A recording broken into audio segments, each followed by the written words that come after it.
오늘 함께 은혜 나누실 말씀입니다. 역대상 17장 1절부터 4절까지 있는 말씀입니다. 구약성경 637페이지 있습니다.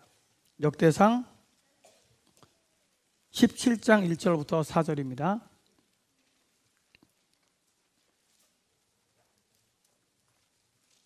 봉독해 드리겠습니다. 다윗이 그의 궁전에 거주할 때에 다윗이 선지자 나단에게 이르되 나는 백향목 궁에 거주하거늘 여호와의 언약궤는 휘장 아래에 있도다. 나단이 다윗에게 아뢰되 하나님이 왕과 함께 계시니 마음에 있는 바를 모두 행하소서. 그 밤에 하나님의 말씀이 나단에게 임하여 이르시되 가서 내 종 다윗에게 말하기를 여호와의 말씀이 너는 내가 거할 집을 건축하지 말라. 아멘.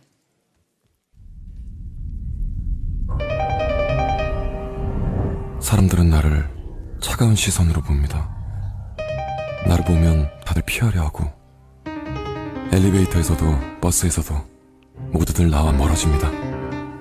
또 부모들은 나와 마주치면 아이를 뒤로 숨깁니다. 하지만 사람들은 당신을 피하는 게 아닙니다. 당신이 피우는 담배를 피하는 겁니다. 지금 끊어버리십시오. 담배, 오늘 끊지 않으면 내일은 없습니다. 금연 캠페인 아닙니다. 거절 훈련, 거절 연습 오늘 세 번째 시간으로 오늘은요 특별히 거절 당하는 훈련을 하자라고 하는 제목으로 여러분과 함께 은혜를 나누도록 하겠습니다. 세 가지 이야기를 먼저 들려드리려고 합니다. 첫 번째는요 1997년에 김해에서 있었던 일입니다. 5살짜리 유치원생이 5층 옥상에 올라가서 투신 자살하는 사건이 벌어집니다. 이유는 그 당시에 가장 유행했던, 혹시 여러분 다마고찌라고 하는 게임 기계 아시나요? 조그만 요만한 그 기계인데 그 안에서 동물을 이렇게 키우는 다마고찌라는 일본에서 만든 아주 재밌는 게임기가 아이들 사이에서 굉장히 유행이었었는데 엄마한테 그걸 사달라고 했는데 엄마가 그것을 사주는 것을 거절합니다. 이 아이가 조르다가 저녁까지 집에 들어오지 않아서 보니까 화단에서 몸을 던져서 자살한 채로 발견이 되었습니다. 5살짜리 아이를 이야기하고 있습니다. 두 번째 케이스는 일본에서 있을 법한 일입니다. 일본에서 있었던 일입니다. 한 여성이 맞선을 받는데요 거절을 당합니다. 그래서 1년에 무려 13,600통의 전화를 걸고 결국 스토킹으로 구속당하는 사건이 벌어집니다. 깊이 그 사건을 들여다보니까 사건인즉슨 그 두 사람은 만난 것도 아닙니다. 사진을 통해서 중매장이가 그 여인의 사진을 맞선 남에게 줬는데 남자가 사진을 보고 사진만 보고 거절을 한 거예요. 이 여자가 화가 나가지고 복수심에 불타서 1년 동안 13,600통의 전화를 그 남자에게 걸었습니다. 너 왜 나를 찼어? 내가 뭘 못났어? 넌 뭘 잘났어? 복수심에 불타가지고 거절당한 그 마음의 상처를 이겨내지 못하고 결국은 큰 벌을 받지는 않은 것으로 알고 있습니다만 구속되는 사건이 벌어졌다. 세 번째 이야기는 여러분이 잘 아시는 해리포터라고 하는 그 소설을 쓴 조앤 롤링의 이야기입니다. 여러분 알다시피 굉장히 어렸을 때부터 평범하지 않은 가정에서 성장을 해서 결혼을 합니다. 그런데 아이를 하나 낳고 남편과 이혼을 하게 되죠. 혼자 아이를 키우는 이 조앤 롤링은 너무 힘들어서 포르투갈에서 영어를 가르치는 교사로 일을 하면서 틈틈이 소설을 쓰게 됩니다. 그래서 완성된 원고를 12개의 그 출판사에 보내는데 12개의 출판사가 모두 거절을 합니다. 이유인즉슨 누가 이렇게 많은 분량의 책을 아이들이 읽겠느냐, 그리고 이 이야기가 너무 어렵다고. 그런데 조앤 롤링은 12번 거절에도 불구하고 포기하지 않고 13번째 출판사의 문을 두드렸고 결국 그 책은 어렵사리 출간이 됩니다. 그리고 여러분, 세계에서 제일 많이 출판된 책이 뭘까요? 성경책입니다. 근데 두 번째는 잘 못 맞추실걸요? 두 번째는 뭘까요? 모태똥의 어록입니다. 마오쩌둥의 어록이 사실은 차이는 많이 나죠. 성경책 부수는 차이가 많이 나지만 그래도 전 세계에서 두 번째로 많이 출간된 책은 모태똥의 난 그건 맞을 것 같아요. 왜냐하면 중국 사람들이 다 샀으니까. 어쨌든 두 번째로 많이 출간된 책은 모태똥의 어록인데, 그 다음 세 번째로 해리포터 시리즈가, 조엘 롤링의 해리포터 시리즈가 가장 많이 출간이 돼서 엄청난 돈을 벌게 되고 성공한 영국의 작가로서 그 이름을 남기게 되었다는 겁니다. 여러분, 제가 여러분에게 들려드린 이 세 가지 이야기의 공통점이 뭐죠? 모두가 다 거절을 당했다는 겁니다. 그런데 차이점이 뭘까요? 거절을 당했을 때 그 거절에 대해서 어떠한 자세로 대처했느냐는 다릅니다. 어린아이는 좌절하고 실망해서 스스로의 목숨을 끊었고, 그 여인은 복수심에 불타서 네가 나에게 이런 상처를 줬으니 너도 한번 상처를 받아보라고 복수를 하다가 경찰에 잡혀가고, 조엘 롤링은 거절당했음에도 불구하고, 그것도 한두 번이 아니라 12번의 거절에도 불구하고 포기하지 않고 끝까지 그 거절을 오히려 자신의 삶의 성공의 밑거름으로 삼았다는 겁니다. 오늘 우리가 함께 읽었던 이야기는 우리가 잘 아는 사건입니다. 여러분, 이 다윗이 참 얼마나 괜찮은 신앙이었는가 하는 것을 우리가 오늘 말씀을 통해서 알 수가 있습니다. 오늘 말씀은 이렇게 시작하죠. 다윗이 그의 궁전에 거주할 때에 다윗이 선지자 나단에게 이르되 나는 백향목궁에 거주하거늘 여호와의 언약궤는 휘장 아래 있도다. 여러분, 이제 다윗은 말 그대로 성공한 왕입니다.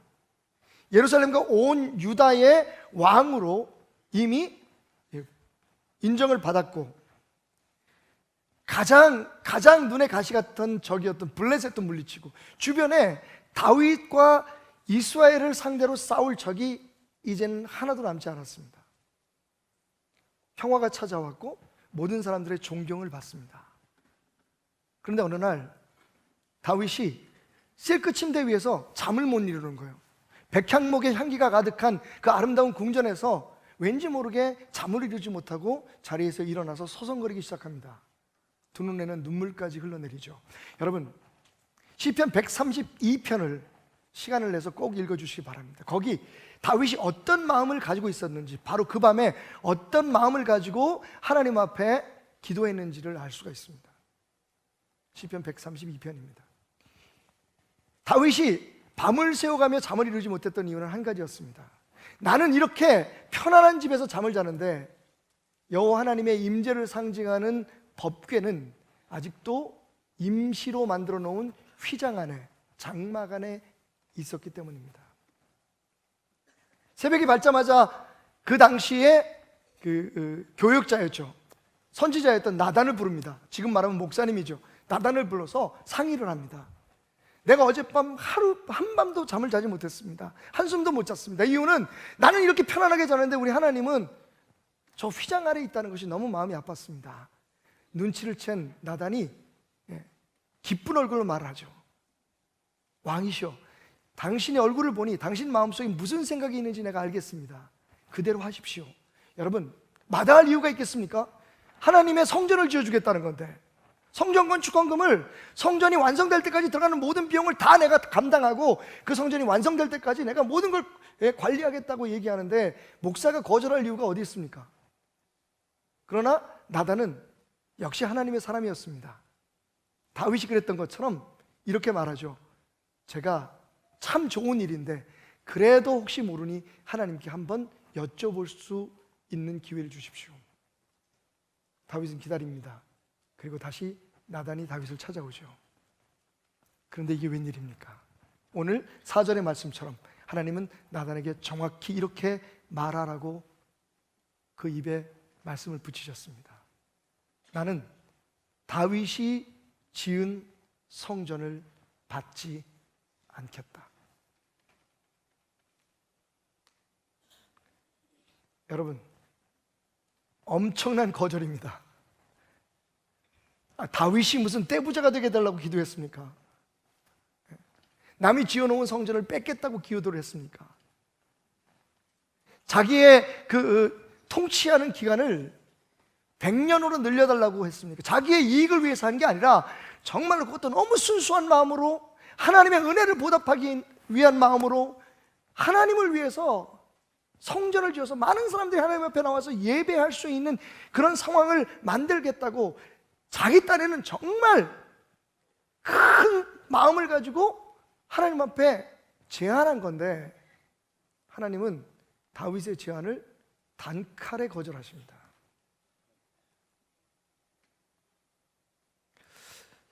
여기서 제가 제 문제를 보았습니다. 저는 거절하기도 되게 힘들어하는 사람이에요, 여러분들처럼. 그런데 제가 거절하기 힘들어하는 것 이상으로 거절당하는 것에 대해서 굉장히 싫어하는 사람입니다, 여러분들처럼. 사실 거절당한다는 건 그렇게 기쁜 일이 아닙니다. 되게 불편한 감정이죠. 그러니까 말로 거절당하는 것도 그렇지만 누구에게인가 무실당한다, 혹은 내가 정말로 믿고 사랑했던 사람에게 배신을 당한다, 이런 모든 말과 행동 그리고 심리적인 거절감은 우리에게 분노를 일으키고 때로는 복수하고 싶은 마음을 생기게 하고, 심지어는요 실제적으로 몸에 질병을 갖게 할 때가 있습니다. 저는 목회뿐만 아니라 제가 살아오는 시간 동안에 제가 정말 좋은 뜻으로, 그것도 좋은 뜻으로, 날 위해서가 아니라 교회를 위해서, 그 사람을 위해서 뭘 제안을 했는데 그것이 거절당했을 때, 어떨 때는 정말 내 이야기를 들어주지조차 않고 돌아섰을 때 그 아픔으로 인해서 몸도 아프고 마음도 아프고 사람들이 보기 싫어질 때도 있었습니다. 그래서 저는 다윗이 어떻게 행동하는지를 주의 깊게 보았습니다. 근데 놀랍게도 여러분, 다윗은 화를 내지 않습니다. 따지지 않습니다. 다윗이 취한 행동은 참으로 다윗답지 않은, 적어도 여태까지 다윗답지 않았던 행동이었습니다. 16절의 말씀에 보니까 나단이 모든 말씀과, 15절에 나단이 이 모든 말씀과 이 모든 계시대로 다윗에게 전했다. 간단해요. 나는 네가 진 성전을 받지 않을 거야. 대신 나는 네 아들이 지은 성전을 받을 거다. 그리고 나는 네가 나를 위해서 하는 것보다 내가 너의 집안을 위해서 너의 집안을 세우는 일을 계속할 거야, 다윗아. 여러분, 한마디로 거절이었습니다. 그런데 다윗이 취한 행동이 참 기가 막힙니다. 16절, 다윗 왕이 여호와 앞에 들어가 앉아서 이르되, 여호와 하나님이여, 나는 누구이오며 내 집은 무엇이기에 나에게 이에 이르게 하셨나이까? 하나님이여, 주께서 이것을 오히려 작게 여기시고 또 종의 집에 대하여 먼 장래까지 말씀하셨사오니 여호와 하나님이여, 나를 존귀한 자들과 같이 여기셨나이다 라고 얘기합니다. 여러분, 여기서 주목할 건 다윗이 여호와 하나님 앞에 들어가서 앉았다고 하는 사실과, 그리고 그렇게 앉아서 뭐라고 고백하냐면 나를 이렇게 존귀하게 여기시니 감사합니다라고 고백했다는 겁니다. 거절당했는데요.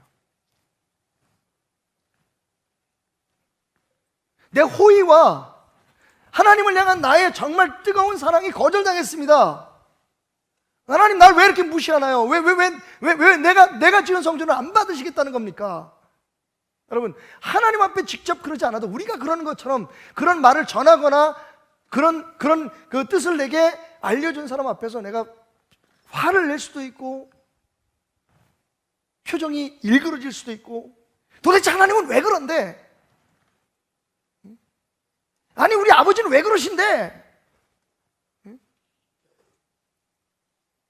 저놈은 내 자식 같지도 않아. 아버지가 부탁하는데 그것도 안 들어줘? 여러분, 그렇게 화를 낸 게 아니라 다윗은요 정말 말 그대로 조용히 돌아서서 주님 앞에 갑니다. 여호와 하나님의 그 휘장 안에 있는 법궤 근처에 가서 어떻게 했다고요? 조용히 앉습니다. 와우. 저는 성경을 읽는 가운데 특별히 요즘 청년들과 함께 다윗의 삶에 대해서 이야기하고 있거든요. 오늘 1시 반에 있을 그 특별한 예배에도 저는 다윗에 대한 이야기를 나누려고 해요. 모든 성도들과 함께. 근데 여태까지 제가 보았던 다윗의 모습 가운데 오늘 이 모습이 제 자신을 생각할 때 가장 멋진 모습이었던 것 같아요. 제일 못하는 걸 하는 거예요, 지금. 감히 저를 다윗 왕에게 비교해서 죄송합니다만 저는 이런 일이 있으면요, 뭘 해야 돼요. 솔직히 말해서 저는 성도들 앞에서도 제가 깨닫고 제가 느끼는 것을 이렇게 나누는 게 오히려 쉽지, 아니면 어디 선교를 간다든지 어려운 사람들이 있으면 그 사람들을 도와주기 위해서 달려가가지고 쌀 한 포대로 내려주는 일이 더 즐겁고 편안하지, 이게 내 마음에 들지 않는 어떤 일로 인해서, 내 마음에 상처가 되는 어떤 일로 인해서, 내가 이해할 수 없는 어떤 일로 인해서 하나님 앞에 앉아가지고 가만히 그 일을 묵상한다는 일은 정말 제게는 괴로운 일이에요. 아마 대부분의 많은 분들이 그러실 겁니다. 일단 지르고 보잖아요. 싫은 표정 짓고 보잖아요. 내 마음에 안 들면 누구한테 거절을 당했거나 내 마음에 어떤 들지 않은 일, 상황이 벌어졌거나, 특별히 삶에 거절을 당했을 때 왜 내가 하는 일이 이렇게 잘 안 되지? 내가 뭘 도대체 잘못한 거지? 하나님을 위해서 열심히 주일 성수하지, 11조하지, 기도 열심히 하지, 내가 도대체 뭘 잘못했는데 왜 내가 하는 일마다 다 이렇게 어려운 거야? 사람들한테 배신당하고 뜯기고 거절당하고, 도대체 집안 식구들조차도 내 편은 하나도 없어.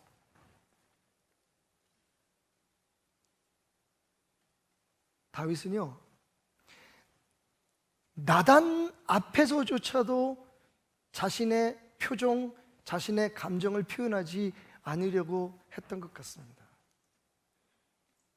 그 마음속에 막 끓어오르는 그 아쉬움, 상실감, 그 고통을 안고 여호와 앞에 가서 앉습니다.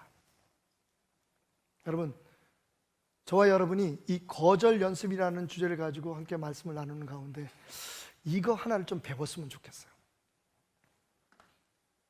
마음에 상처가 되고 아픈 일이 있을 때, 막 폭발할 것 같고 무엇인가를 쏟아붓고 싶을 때 제일 먼저 해야 할 것이 여호와 앞에 가서 그냥 앉는 거다.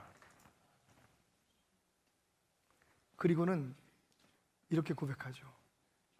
하나님, 내가 누군데 저를 이렇게 대접하십니까? 거절했는데요. 하나님이 나를 이렇게 존귀하게 여기신 것에 대하여 감사합니다. 거절당했는데요. 여러분, 하나님 앞에 앉아 있으면서 다윗은 하나님이 하신 말씀을, 나단을 통해서 하신 말씀을 계속 되새겼던 것 같습니다. 그리고 내린 결론 한번 따라해 봅시다. 하나님은 나를, 내 의견을 거절하신 것이지 나를 거부한 것이 아니다. 이게 제가 제일 안 되는 것 중에 하나입니다. 제가 누구에게 뭘 제안을 했을 때 그 사람이 그걸 거절하면 내 자신이 거부당했다고 생각할 때가 많아요. 그래서 화가 납니다. 근데 저뿐만 아니라 제 주변에 많은 분들이 그러는 모습을 봐요. 회의를 하거나 아니면 가정에서 무슨 일이 있거나 혹은 친구들 사이에 무슨 대화를 하다가 갑자기 내가 뭘 진짜 선의로 얘기를 했는데 그 사람이 그걸 받아주질 않아요. 아니, 이번에 우리 거기 안 갈 거야. 우리 다른 데 가자. 그러면 왜 거길 안 가? 내가 그걸 찾기 위해서 얼마나 했었는데, 마치 그걸 내 의견에 대한 거절이 아니라 내 자신에 대한 부정으로 생각할 때가 많다는 거예요. 그러니까 화가 나는 겁니다. 제가 말씀을 준비하면서 생각한 한 가지 사실, 여러분, 거절은 상대적입니다. 오늘 내가 했는데 거절당했는데 내일 하면 그게 통과될 수가 있어요. 내가 하면 안 되는 게 다른 사람이 얘기하면 되더라고요. 의견입니다. 다시 말하면 거절은 그냥 의견일 뿐입니다.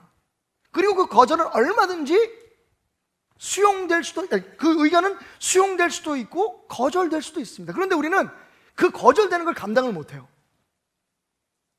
내 뜻대로 되어지지 않는 것에 대해서 우리가 수용이 안 돼요. 그러면 내 인생이 다 망친 것 같고 내가 부정당한 것 같고 그 사람 앞에서 내가 완전히 무시당한 것 같다는 느낌을 갖습니다. 특별히 나이가 많으신 분들이 나이 어린 사람의 자기보다 좀 나이가 어린 사람의 거절을 당했을 때,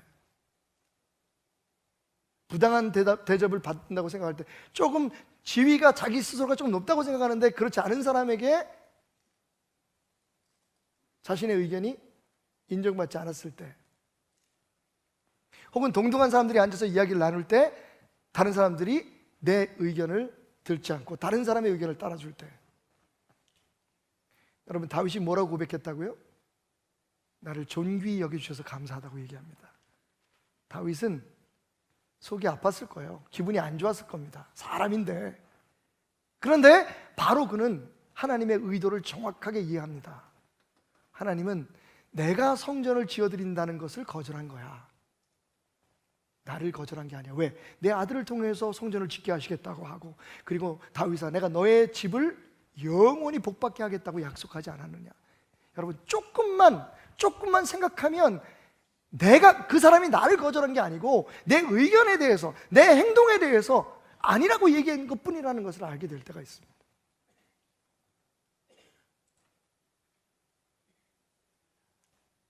요즘 성도들 가운데 가끔 어려움을 호소하시는 분들이 계세요.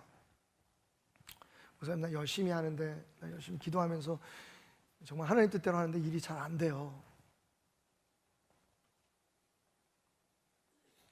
내가 뭘 잘못한 거죠? 바로 질문이 그거예요. 내가 뭘 잘못하고 있는 거죠? 어쩌면 당신은 아무것도 잘못하지 않고 있는지도 몰라요.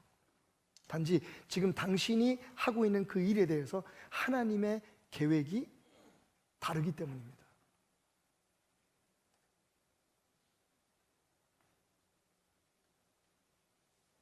그 일이 안 되거나 그 의견이 거절당했을 때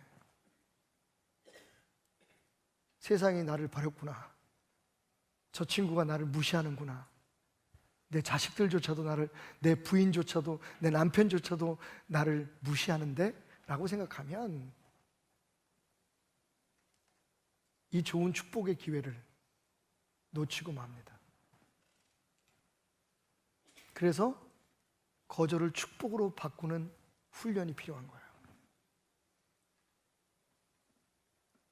기억하십시오. 그래서 다윗을 통해서 우리가 배우는 것, 포기하지 말고 물러서라는 겁니다. 따라합시다. 포기하지 말고 물러서자. 나를 거절한 게 아니라니까요. 내 의견, 그 상황에 대해서 동의하지 않은 겁니다. 그걸 가지고 붙들고 그것 때문에 마음 아파서 싸우면 내 인격 바닥나고요, 내 신앙 들통납니다. 따지려고 하지 말고 그 문제 가지고 화내지 말고 한 걸음만 물러서 보세요. 한 걸음만 물러서서 왜 그 사람이, 왜 세상이, 왜 하나님이 그 선이, 그 좋은 뜻에 대해서 동의하지 않으셨을까? 왜 내 생각과 같지 않을까? 왜 내가 원하는 대로 되지 않았을까를 생각해 보세요. 거기서 다윗이 깨달은 건 뭐냐면요, 내가 하려고 하는 일이 오히려 하나님이 지금 하시고 있는 일을 방해하고 있었다 하는 것을 깨달았던 거예요. 물러서서 보니까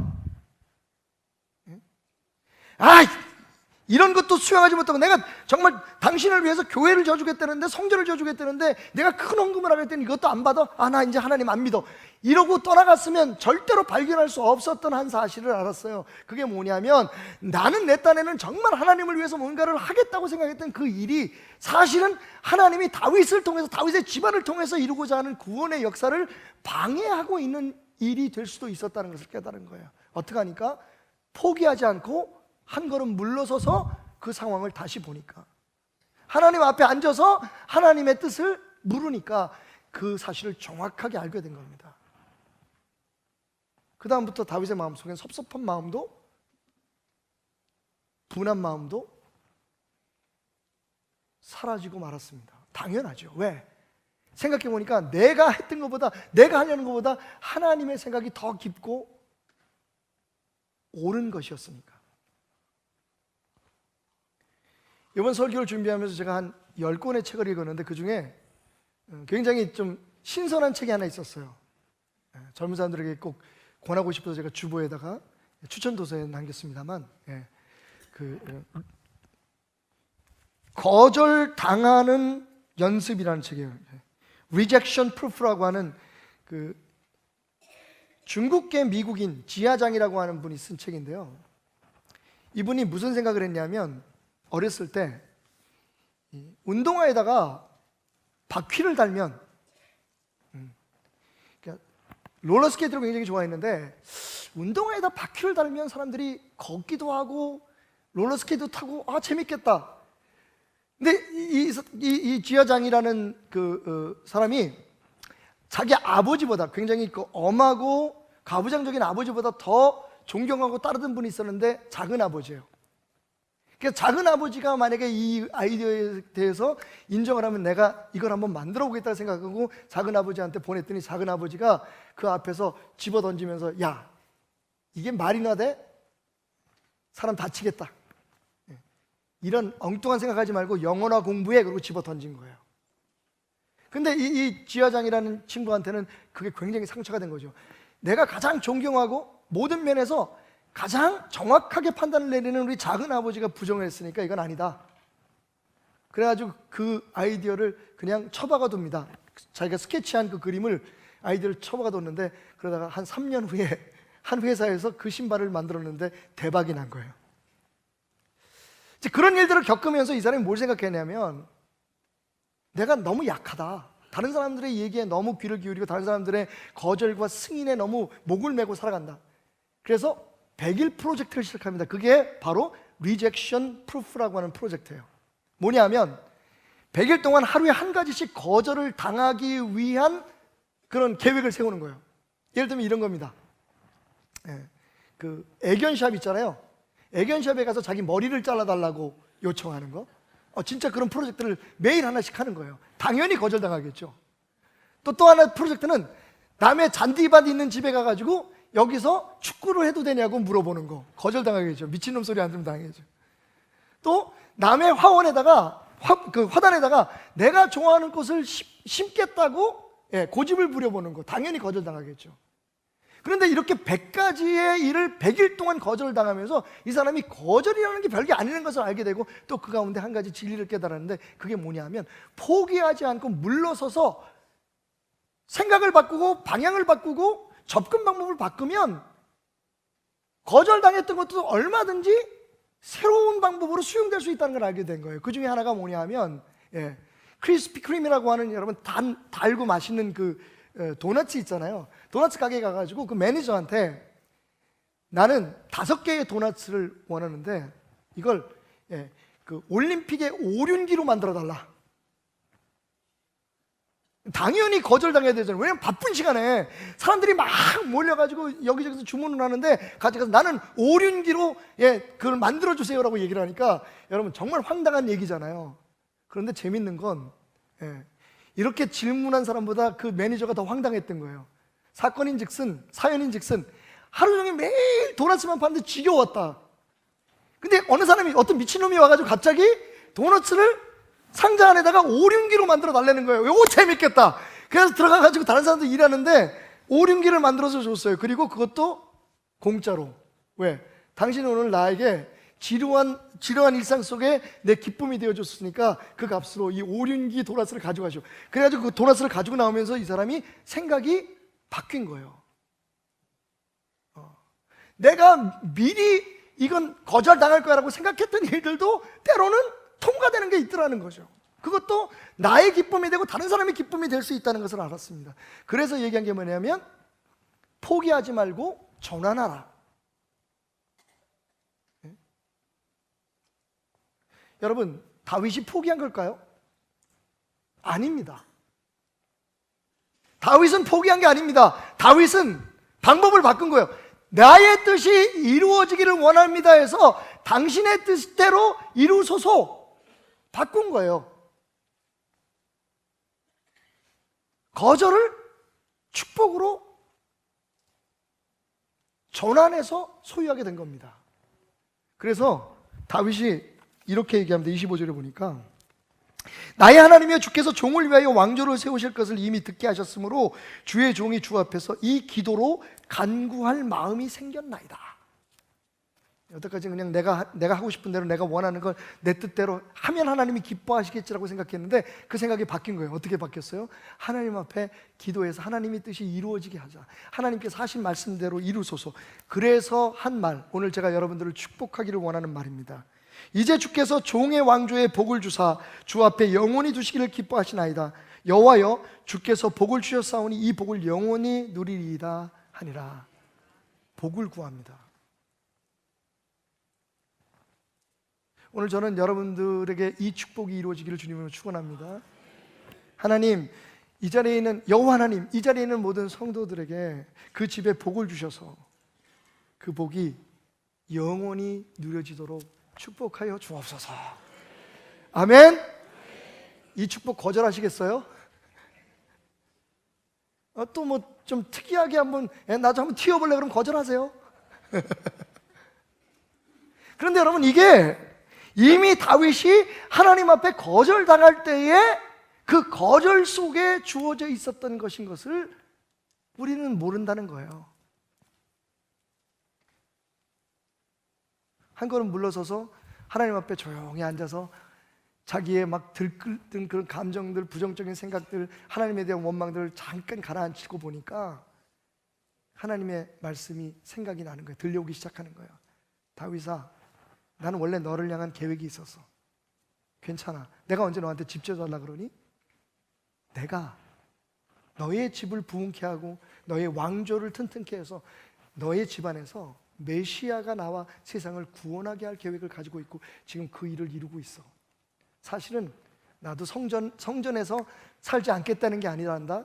나도 내 성전을 원하는데 네 손이 아니라 네 아들 솔로몬의 손에서 그 성전을 받기를 원해. 이게 내 계획이거든.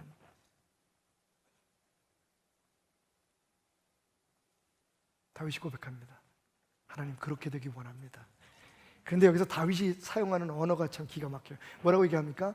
여호와 하나님이라고 불러요. 그러면서 말하기를 이 세상에 하나님 같은 분이 또 있겠습니까? 여러분, 그냥 하나님을 높이는 걸까요? 아닙니다. 하나님을 인정하는 겁니다. 여기서 여호와라는 말의 뜻은 여러분 아시죠? 여호와라는 말은 출애굽기 3장 14절에 나와 있습니다. 모세가 묻잖아요. 나 애굽에 보내는 건 좋은데 애굽에 가서 누가 널 보냈냐고 사람들이 물으면 뭐라고 할까요? 그때 하나님께서 그 모세에게 하신 말씀이 그겁니다. 나는 스스로 있는 자다. 너를 보낸 이가 스스로 있는 자라고 알려주어라. 그러니까 이스라엘 백성들이 하나님의 이름을 감히 부를 수가 없었어요. 그래서 나는 스스로 있는 자, 스스로 있는 자라고 하는 그 문장의 첫 글자의 자음만을 따서 그냥 그 자음만을 모음 없이 발음한 게 뭐냐면 야훼예요. 그게 여호와라고 우리에게 지금 알려져 있습니다. 이 이름은 함부로 쓰는 이름이 아니었어요. 그래서 성경을 읽다가 보면 사실 구약 성경에는 야훼라는 말보다는 아도니아라고 하는 말이에요. 나의 주인이라는 의미로 하나님을 불렀을 때가 많아요. 하나님의 이름을 감히 부를 수가 없었어요. 그 이름은 스스로 있는 자입니다. 여러분, 우리는 누가 낳았으니까 여기 있잖아요, 지금. 그죠? 누군가 우리를 전도해서 여기 와 있잖아요. 그런데 하나님은 그럴 사람이, 그럴 무슨 어떤 존재가 없습니다. 하나님은 스스로 계신 분이고, 하나님은 지금도 스스로 모든 세상을 통치하시는 분입니다. 엘셰다이, 올마이티, 전능하신 분이시라는 거예요. 지금 다윗이 그걸 고백하고 있어요. 여호와 하나님 스스로 계시니요, 당신의 결정인데 제가 무슨 말을 하겠습니까? 그냥 당신의 뜻대로 되기를 제가 감사히 받겠습니다. 저희 집안을 축복해 주셔서 영원토록 주님 앞에서 그 복을 누리게 하소서. 만약에요, 다윗이 하나님의 말씀에 대해서, 그 거절당함에 대해서 막 분노를 일으키고 상처를 받고, 에이씨, 나 교회 안 나와, 나 예수님 안 믿을 거야, 나는 이 집 식구 아니야, 이젠 저런 여자하고 저런 남자하고 내가 부부로 살았던 게 너무 속이 상해, 이러고서 그 자리를 떠났다면 어떻게 됐을까요? 이것이 흔히 우리가 범하는 거절당함 앞에서의 실수입니다. 여러분, 거절당하는 것은 절대로 저주가 아닙니다. 그건 오히려 우리에게 축복이 될 수 있는 기회입니다. 그래서 마지막으로 우리가 배워야 할 것, 그건 바로 그 순간이 거절당해서 상처받고, 세상에서 내 뜻대로 안 되는 일에 대해서 마음 아플 때 해야 할 일이 뭐냐 하면 여호와 하나님의 통치를 신뢰하는 겁니다. 아멘? 우리가 하나님을 믿는다고 하면서 한 가지 못 믿는 게 있어요. 그게 뭐냐 하면 하나님도 혹시 실수할 수 있을지도 모른다는 거예요. 로마서 8장 28절 뭐라고 얘기합니까? 모든 것을 합하여 선을 이루신다고 말씀하시잖아요. 우리가 입술로 고백하고 그렇게 말하면서 지금 우리의 삶에 일어나는 우리에게는 좀 불쾌하고 우리에게는 좀 절망적이고 우리의 마음에 맞지 않는 그 일이 하나님이 선을 이루시는 그 과정의 재료라는 것을 인정을 못하는 거예요. 내 뜻대로 되고 내 마음대로 되고 내가 제안하고 내가 말한 것들이 수용될 때만 그 사람이 내 사람인 거예요. 그 하나님이 내 하나님인 거예요. 그건 믿음이 아닙니다. 스스로 계신 그분, 스스로 모든 계획을 세우시고 모든 섭리를 이루시고 그분이 하시는 모든 일은 그 누구도 방해할 수가 없는, 방해거리가 될 수 없는 그분이 말씀하십니다. 내가 너를 향한 나의 계획을 가지고 그 일을 지금 이루고 있단다. 그래서 다윗아 미안해, 네가 지은 성전을 받지 못하겠어. 여러분, 다윗이 성전을 짓는 게 하나님의 계획을 오히려 방해하는 일이었다는 거예요. 때로는 전략적인 아무것도 안 하는 태도가 필요합니다. 제가 말씀드렸잖아요. 그래서 다윗이 진짜 위대함을 깨달았다고. 아무것도 안 하잖아요. 하나님 앞에서 그냥 앉잖아요. 화도 안 내고, 뭐 따지지도 않고, 내가 옳다는 것에 주장하지도 않고, 다윗이 그냥 하나님 앞에 앉아가지고, 아유, 하나님. 그러니까 하나님 말씀하시잖아요. 여러분, 순서를 조금만 한번 바꿔보실래요? 지금 여러분이 하는 것처럼 기분 나쁜 소리 듣고 누가 뭐라 그랬을 때 그냥 거기다 확 쏴대고 그러면 제가 다시 말씀드리지만 아무리 여러분이 옳아도 여러분의 인격은 바닥이 납니다. 관계는 깨집니다. 제가 그렇거든요. 요거만 한번 바꿔보세요. 그러고 나서 우리 후회하잖아요. 그리고 기도하잖아요. 하나님, 내가 실수했다가 내가 왜 그때 그랬을까? 여러분, 요 순서만 한번 바꿔보세요. 하나님 앞에 앉는 걸 먼저 하고 그 다음에 그래도 화를 내야 된다고, 그래도 내가 따질 게 있고 내가 주장할 게 있다면 그때 가서 하세요. 그러면 여러분은 믿음에 있어서도 인격에 있어서도 사람들에게 실망을 주지 않을 겁니다. 특별히 우리가 가장 실수를 자주 하는 사랑하는 사람들에게 말이죠. 우리가 가장 인정받고 싶은 바로 그 사람에게 말이죠. 그게 하나님이든 아니면 사랑하는 아내이든가요. 의견 다를 수 있어요.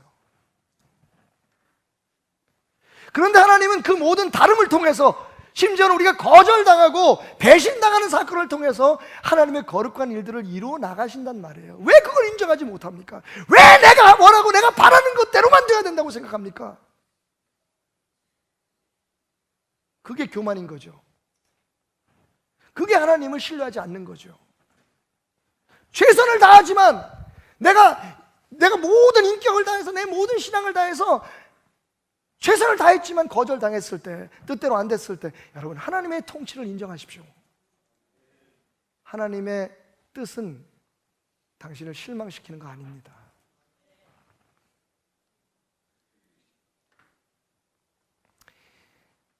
제가 설교를 준비하면서 한 가지 재밌는 묵상을 했어요. 한번 따라해 보시겠어요? 그래서 거절을 발에 붙은 먼지처럼 생각해라. 예수님께서 마태복음 10장에 보면 예수님께서 12제자들을 파송하시면서 그들에게 축복할 수 있는 권세를 주시고 이렇게 말씀하십니다. 어떤 성이나 어떤 집에 가거든, 동네에 가거든 그 성을 축복해라. 그 집을 축복해라. 그 집에서 그 축복을 받으면 그 집이 축복될 것이고, 만약에 그 집에서 너희들이 축복하는 것을 거절하면 그 복이 너희에게 돌아올 거다. 손해볼 거 없죠? 그런데 그 다음에 뭐라고 말씀하시냐면, 그리고 너희들을 끝까지 거부하는 사람들이 있다면, 거절하는 사람들이 있다면 어떻게 하라고요? 떠날 때 내 신발에서 먼지를 털어버려라. 우리의 문제는 뭐냐면요, 거절을 태산처럼 생각하는 거예요. 그러니까 그걸 이겨내지 못하는 거예요.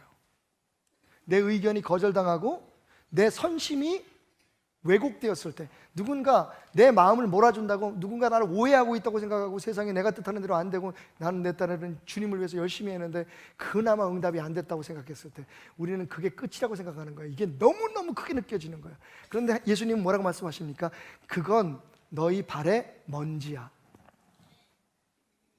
여러분, 자존감이 팍 생기더라고요, 그 말씀. 그 묵상하면서 제가 눈물을 흘렸어요. 그렇게 못하는 제가 너무 목사 자격이 없는 것 같았어요. 근데 오늘 보니까 조금 자격이 있는 거예요. 왜냐면 여러분보다 딱 30초 먼저 깨달았거든. 여러분, 그래서 계속 묵상을 시작했죠. 세상 산다는 증거가 먼지가 묻는 거예요, 여러분. 제가 올라오기 전에 구두 닦고 왔거든요. 근데 벌써 먼지가 묻었어. 먼지가 묻는다는 건 산다는 증거, 살아있다는 증거예요. 당신이 지금 뭔가를 위해서 열심히 살아가고 있다는 증거거든요. 예수님이 먼지를 털어버려요. 거절을 먼지로 생각하라고 얘기하는 건, 거절은 우리의 삶에 우리가 살아가고 있다는 건, 무엇인가를 시도하고 있다는 것의 증거예요. 거절 안 당하고 살아갈 수 없어요. 자, 근데 두 번째 묵상이 뭐냐면, 두 번째 묵상은 조금 지저분합니다만, 우리가 거절당한 건 똥을 밟은 게 아니라 먼지가 묻은 거예요. 똥 밟으면 재수없고 기분 나쁘죠. 근데 예수님은 네 발에 묻은 똥을 닦아버리라 얘기하지 않으셨어요. 네 발에 먼지를 털어버리라 그랬어요. 거절은 먼지예요, 여러분. 똥이 아닙니다. 불쾌할 거 없어요. 그리고 어떡합니까? 털어버리고 돌아서세요.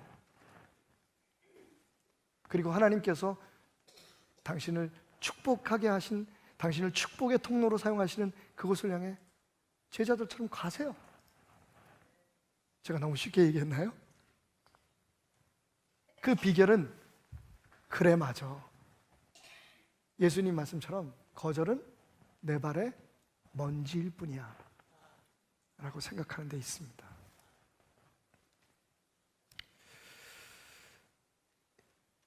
우리 거절하는 훈련은 물론이고 멋지게 거절당하는 훈련을 시작하십시다. 한번 해볼까요? 자, 지난번에 5만 원, 우리 처음에 시리즈 시작할 때 5만 원 달라니까 거절당했어요. 기왕 거절당한 거 우리 좀 올릴까요? 자, 옆 사람에게 이렇게 부탁하십시오. 100만 원만 땡겨줘. 거절당하셨죠? 잘하셨어요. 자, 여러분, 표정 관리하세요. 당신이 싫어서가 아니에요. 그 사람 주머니에 지금 100만 원이 없을 수도 있어요. 예? 어쩌면 당신이 100만 원을 줘야 될 사람일 수도 있어요. 자, 그러면 다음번에, 우리 다음 주 마지막 주가 이제 거절 연습 마지막 시간이거든요. 그때는 우리 한번 1000만 원을 요구해 봅시다. 거절당하는 거 마음 먹기 나름이에요. 그걸 축복으로 만들어서 여러분의 집에, 그리고 여러분의 삶에 영원한 하나님의 복이 넘쳐나기를 주님의 이름으로 축원합니다. 기도합시다. 하나님, 감사합니다. 오늘 주신 말씀으로 종의 몸과 마음이 훨씬 더 가벼워졌습니다.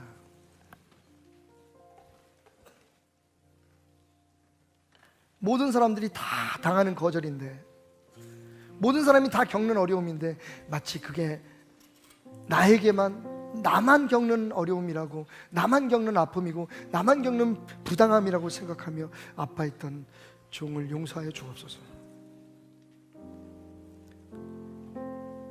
예수님도 겟세마네에서 거절당하셨습니다.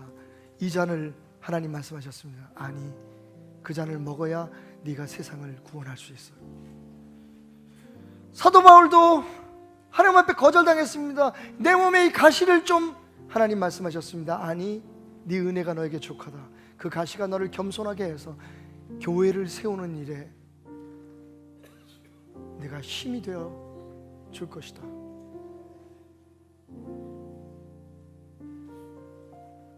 오늘 우리가 겪고 있는 거절의 아픔들, 상실의 고통들, 주여, 흔들리고 아파하고 속상해서 투덜대는 우리의 연약함을 주님 앞에 맡깁니다.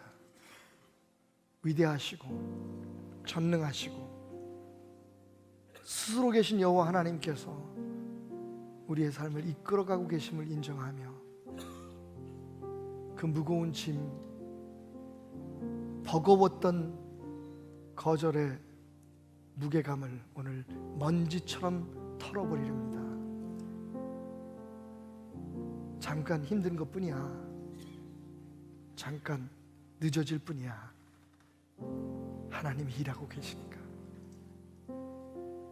이렇게 기도할 마음을 얻는 우리 모두가 되게 하여 주옵소서. 오늘 주님 앞에 정성 드립니다.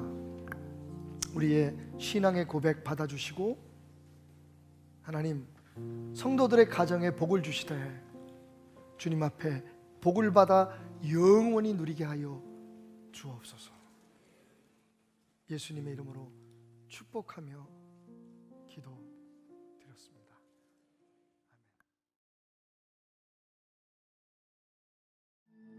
네, 오늘도 이 귀한 예배에 인도하신 하나님께 감사합니다. 또한 함께 예배드릴 수 있도록 옆분들과 함께 또한 인사도 하고 또한 기쁜 예배를 주님 앞에 드리기를 원합니다. 오늘은 특별히 제가 먼저 기도하지 않고요, 우리 같이 우리 성도님들 같이 함께 우리 찬양팀과 함께 묵상으로 귀한 예배를 개인적으로 준비하는 귀한 시간을 갖기를 원합니다. 오늘도 하나님께서 내 마음에 어떠한 은혜를 주실지, 또한 내가 주님 앞에 어떠한 기도를 올려드려야 할지, 오늘은 또한 어떤 말씀으로 나를 인도하실지, 이번 한 주간도 붙잡고 나갈 귀한 영의 양식을 어떻게 부어주실지 기대하는 마음으로 우리 하나님 앞에 나아가는 시간을 가졌으면 좋겠습니다. 우리 같이 묵상함으로 이 시간 하나님 앞에 조용히 주님과 만나는, 또한 만남을 준비하는 귀한 시간을 가졌으면 좋겠습니다.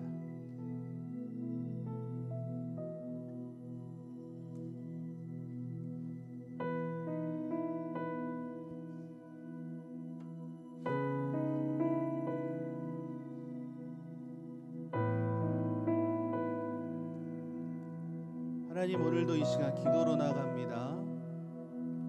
주님 앞에 준비된 마음을 갖고 이 시간 기도함으로 하나님 앞에 나가는 시간이 되었으면 좋겠습니다.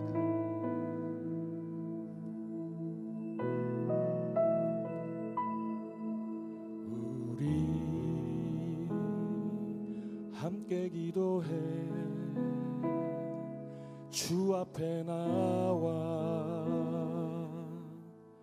무릎 꿇고 긍휼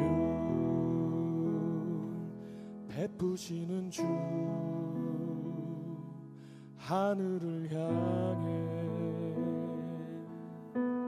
두 손 들고 하늘 문이 열리고 은혜의 비출기 이 땅 가득 내리도록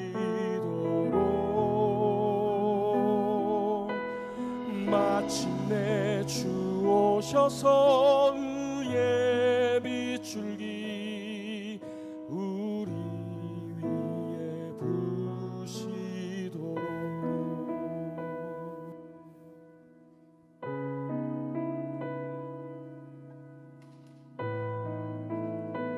우리 같이 고백하겠습니다. 우리 함께 기도해. 함께 기도해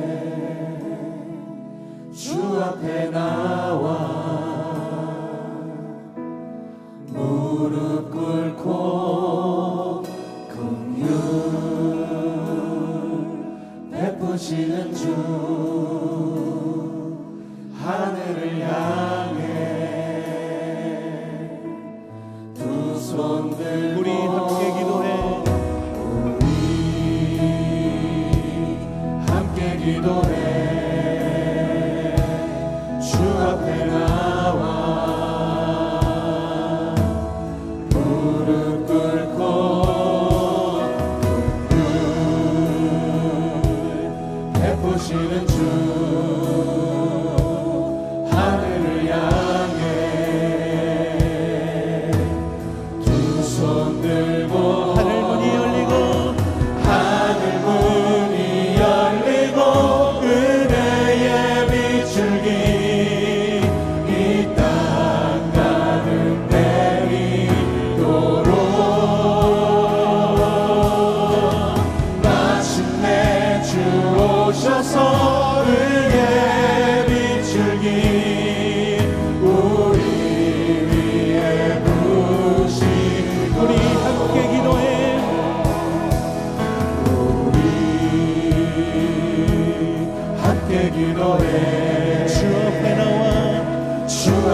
나와 무릎 꿇고 긍휼 베푸시는 주 하늘을 향해 우리 한 번 더 간구합니다. 우리 함께 기도해. 함께 기도해 주 앞에 나와 주 앞에 나와 무릎 꿇고 긍휼 베푸시는 주 하늘을 향해 하늘을 향해 두 손 들고 하늘 문이 열리고 열리고 은혜의 비추기 이 땅 가득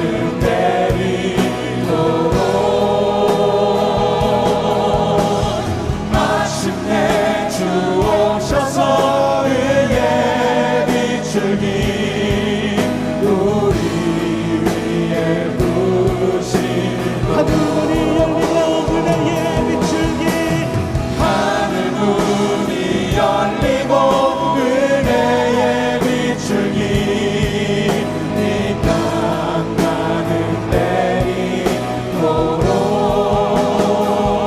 내리도록 마침내 주 오셔서 의의 비추기 우리 위에 우리 한 번 더 고백합니다.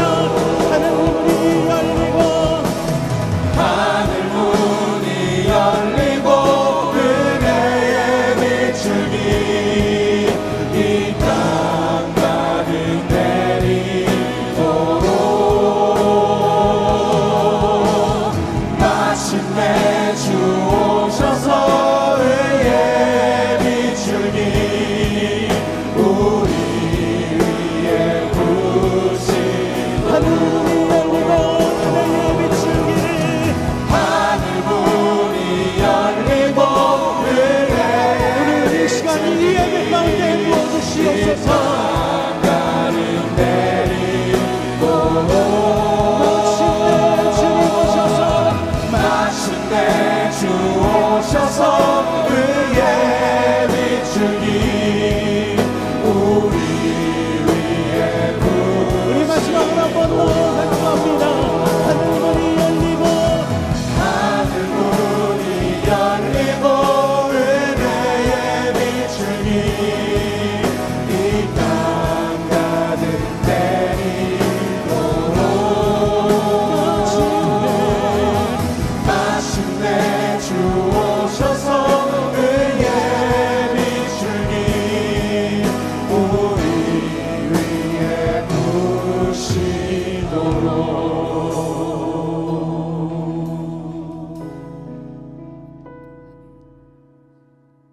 부시도록 하나님, 오늘도 이 시간 주님 앞에 나아가기를 원합니다. 오늘도 이 예배 가운데 나를 잊지 아니하시고 이 예배 가운데 인도하여 주심을 참으로 감사합니다. 오늘도 이 시간 주님 만나는 귀한 은혜가 있기를 원합니다. 하나님께 기도함으로 주님 만나기를 원합니다. 말씀으로 인도하여 주시고 이번 한 주간도 승리할 수 있는 귀한 믿음과 담대함을 허락하여 주시옵소서. 찬양할 때에 신령과 진정으로 주님을 찬양하고 이 시간 귀한 예배의 문이 또한 하늘의 문이 활짝 열려지도록 주님 함께하여 주시옵소서. 예수님의 이름으로 기도했습니다. 아멘. 할렐루야. 우리 하나님께 영광의 박수로 이 시간 주님의 이름을 높여드리며 귀한 예배의 문을 활짝 열기를 원합니다. 할렐루야.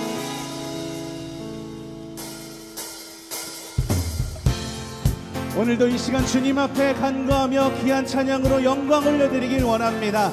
기쁜 마음으로 우리 다 같이 일어나서 박수치며 주님께 더 가까이 가는 귀한 은혜가 있기를 원합니다. 할렐루야. 내 주님께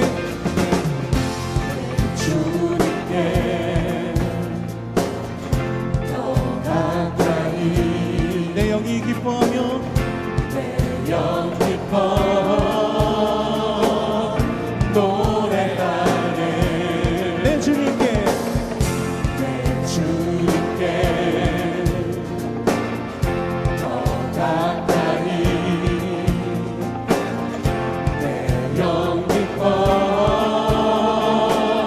춤을 추네. 네, 한 번 더 찬양합니다. 내 주님께 내 주님께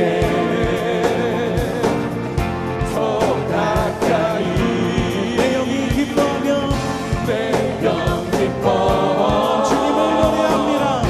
노래합니다.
예수 안에서 예수 안에서 너의 마음과 너의 생각을 지키리. 모든 지각에 뛰어나신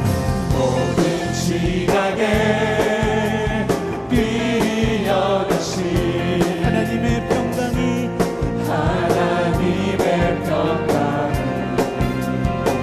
예수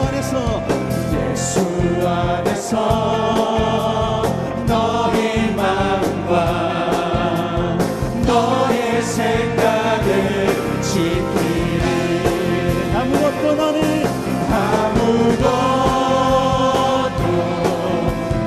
염려치 말고 오직 기도와 간구로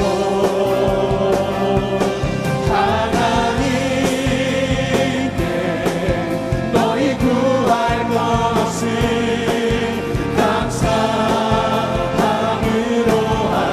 모든 지각에 뛰어나신 모든 지각에 뛰어나신 하나님의 평강 예수 안에서 너의 마음과 너의 생각을 지키리. 아무것도 너를 염려하지 말고 너는 염려치 말고 오직 기도와 간구로 하나님께 너희 구할 것을 감사함으로 아무것도 염려치 말고 너는 염려치 말고 오직 기도와 간구로 하나님께 너희 구할 것을 감사함으로 우리 마지막으로 한 번 더 찬양합니다. 아무것도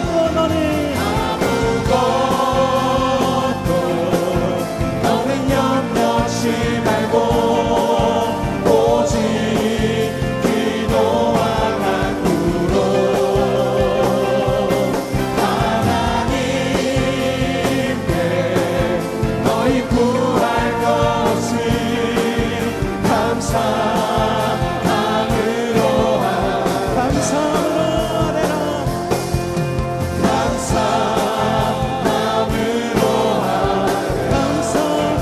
아뢰라.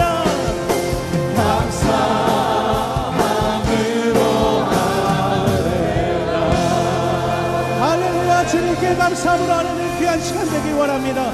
오늘도 이 시간 이곳에 함께 하실 주님을 찬양합니다.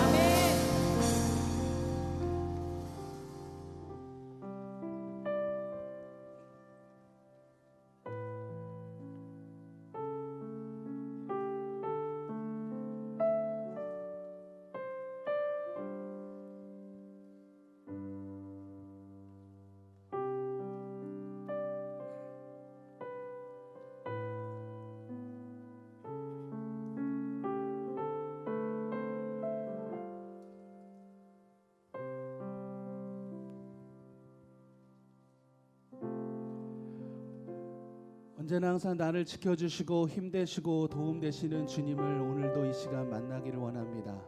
아무것도 두려워하지 않고 겁내지도 않고 내 삶이 힘들고 지칠지라도 언제나 항상 내 곁에서 든든히 나를 지켜주시는 그 귀한 주님의 은혜를 항상 감사하며 오늘도 이 시간 귀한 예배 가운데 함께 하실 주님의 이름을 높여드리기 원합니다.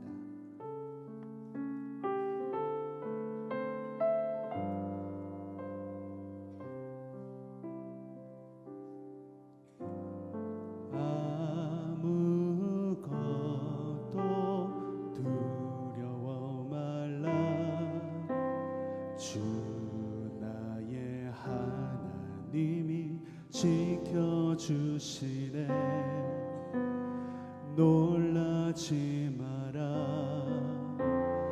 겁내지 마라 주님 나를 지켜주시네 아무것도 두려워 말라 아무것도 두려워 말라 주 나의 하나님이 지켜주시네 놀라지 마라 겁내지 마라 주님 나를 지켜주시네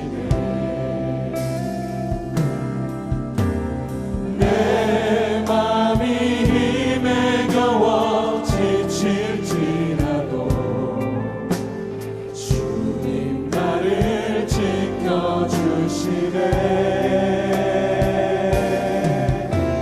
세상의 험한 풍파 몰아칠 때도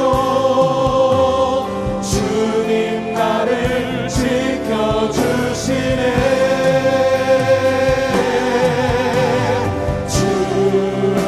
주님은 나의 산성 주님은 나의 요새 주님은 나의 소망 나의 힘이 되신 여호와 우리 한번 더 고백합니다 아무것도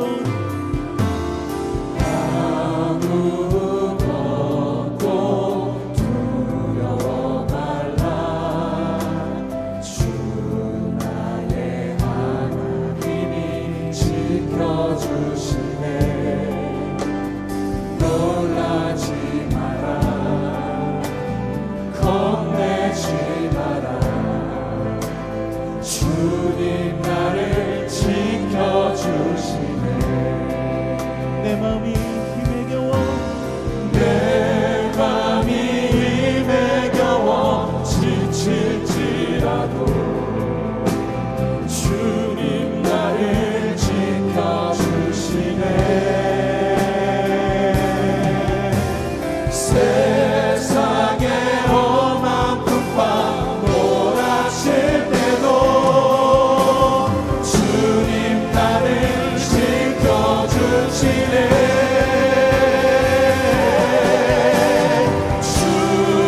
주님은 나의 산성 주님은 나의 요새 주님은 나의 소망 나의 힘이 되신 여호와 주님은 나의